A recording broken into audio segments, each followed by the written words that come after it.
Domo closed the trading day at $3.95 a share, presumably a 22% discount from the $4.84 a share that the company calculates its final value to be based on a transaction it did with Progress Software Corporation.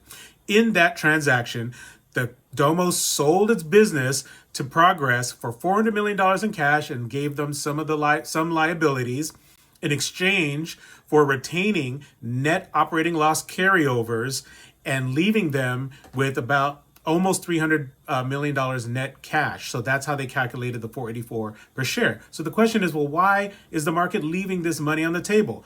Some of this is just classic risk premium for the uncertainty of the deal closing as planned in November later this year. But don't forget, there's also this panic that's creating the SaaS apocalypse, is pressuring software companies down from this AI panic. And so there's a little bit of risk premium there as well.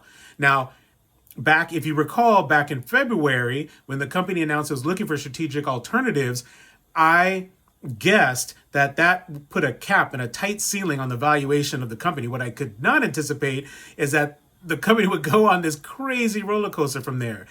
Soon after that announcement, they reported earnings. The stock soared as much as 41% in response to earnings before settling in much lower. That ended up being the maximum value until today. I didn't really have a sense as to whether to go ahead and just take my losses then, but I held on for another two rallies, including until today. I went ahead and sold right at the open. I thought 440 was close enough to that 484 value, but I'm surprised to see the stock traded down 10% from there. So now I'm tempted to buy, but I'm going to be patient. I'm going to wait and see if the market's willing to provide an even deeper discount. Check back here soon to see what happens.